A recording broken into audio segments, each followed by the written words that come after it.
নাহমাদুহু ওয়া নুসাল্লি আলা রাসূলিহিল কারীম, আম্মা বা'দ। প্রিয় বোন, আপনার স্বামী, আপনার প্রিয়তম জীবন সাথী, তার হাতে হাত রেখে পাড়ি দিতে হবে জীবনের যত সুখ, যত দুঃখ। আপনি হলেন স্বামীর হৃদয় রাজ্যের রানী, তার অন্তরে রাজত্ব করার অধিকার আপনারই। দাম্পত্য জীবনের সুখ ও সমৃদ্ধি লাভ করতে হলে আপনাকে অবশ্যই কিছু গুরুত্বপূর্ণ বিষয়ের দিকে খেয়াল রাখতে হবে। সামান্য ভুলের কারণে যেন সুখের এই আলোকিত জগৎ দুঃখের আধারে ছেয়ে না যায়। প্রিয় বোন, আমরা এখানে মাত্র 4টি গুরুত্বপূর্ণ বৈশিষ্ট্য নিয়ে আলোচনা করব।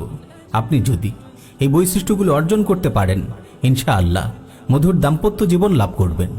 প্রথম বৈশিষ্ট্য হলো সুমিষ্ট ভাষার অধিকারী হওয়া। সর্বদা মুচকি হেসে তাকে আপনার ভুবনে স্বাগত জানান, আর প্রাণখোলা হাসির মাঝেই তাকে বিদায় দিন। তার শারীরিক ও মানসিক অবস্থার খোঁজ নিন, তবে তার ব্যক্তিগত কাজকর্মে নাক গলানোর চেষ্টা না করাই নিরাপদ। সুমিষ্ট ভাষায় তার সঙ্গে কথা বলুন, কথায় কথায় তার প্রতি আপনার দুর্বলতার দিকটি ফুটিয়ে তুলুন। তার প্রতি আপনার হৃদয়ে লালিত শ্রদ্ধা ও ভালোবাসার কথা তাকে বুঝতে দিন। ঝগড়া হলে একটু সবর করুন, কয়েক ঘন্টা কিংবা কয়েক দিন, তারপর মতবিরোধ এমনিতেই মিটে যাবে। শরিয়ার সীমানার ভেতরে থেকে তার আদেশ নিষেধ মেনে চলুন। প্রিয় নবী সাল্লাল্লাহু আলাইহি ওয়াসাল্লাম ইরশাদ করেছেন, ইযা সাল্লাতিল মারআতু খামসাহা ওয়া সামাত শাহরাহা ওয়া হাফিযাত ফারাজাহা ওয়া আতাআত যাওজাহা কিলা লাহা উদখুলিল জান্নাতা মিন আইয়ি আবওয়াবিল জান্নাতি শি'ত। নারীরা যখন 5 ওয়াক্ত সালাত আদায় করে, রমজানের সাওম পালন করে, নিজের লজ্জাস্থানের হেফাজত করে এবং স্বামীর আনুগত্য করে, কিয়ামতের দিন তাকে বলা হবে, জান্নাতের যেই দরজা দিয়ে তোমার ইচ্ছা প্রবেশ করো। দ্বিতীয় বৈশিষ্ট্য হলো প্রিয়তমের সুরক্ষা। প্রিয় বোন, আপনি স্বামীর গোপন বিষয়গুলোর সংরক্ষণকারী হন। ভেতরের কোনো কথা যেন ঘরের বাইরে না যায়। একবার যদি অবিশ্বাসের বীজ বপন করে ফেলেন, তবে মনে রাখবেন এটি সংশোধন করার শক্তি আপনার নেই। বোন আমার, খুব সতর্ক থাকুন, খুব সতর্ক থাকুন। কখনো ঝগড়ার সময় তার দুর্বল পয়েন্ট তুলে খোঁচা দিতে যাবেন না। এতে তার চোখে আপনি এমন ঘৃণিত হবেন যার কোনো চিকিৎসা নেই।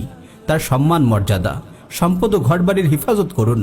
আল্লাহ তাআলা বলেন, ফাসসালিহাতু কানিতাতুন হাফিযাতুন লিল গায়ব বিমা হাফিযাল্লাহ।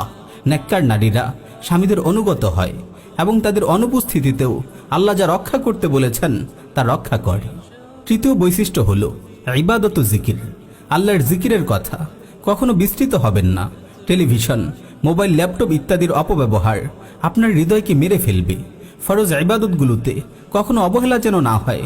প্রিয়তমকে সালাতের কথা স্মরণ করিয়ে দিন, তার সামনেই সালাত আদায় করুন, যাতে সেও উদ্বুদ্ধ হয়। আল্লাহর ইবাদত ও স্বামীর আনুগত্যে কোনো ত্রুটি যেন না হয়। চতুর্থ বৈশিষ্ট্য হলো সুগন্ধি ও পোশাক। সুন্দর মন কাড়া পোশাক পরে স্বামীর সামনে আবির্ভূত হন। মিষ্টি কোনো সুগন্ধি ব্যবহার করুন।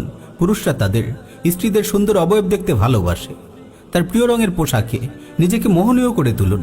নিজেকে সব সময় পরিষ্কার পরিচ্ছন্ন ও আকর্ষণীয় করে রাখুন, যাতে আপনার প্রিয়তম সব সময় আপনার সান্নিধ্য পাওয়ার প্রত্যাশায় থাকে। পঞ্চম বৈশিষ্ট্য হলো স্বামীর পরিচর্যা। স্বামীর প্রয়োজনগুলোর কথা মনে রাখুন। যথাসময়ে চাওয়ার আগেই হাজির করুন। তার স্বাস্থ্য সুরক্ষা ও লেবাস পোশাকের পরিচ্ছন্নতার দিকেও খেয়াল রাখুন। মাঝে মাঝে বিভিন্ন উপলক্ষে তার পছন্দের খাবার রান্না করে খাওয়ান। অসুস্থ হলে মন প্রাণ দিয়ে তার সেবা করুন।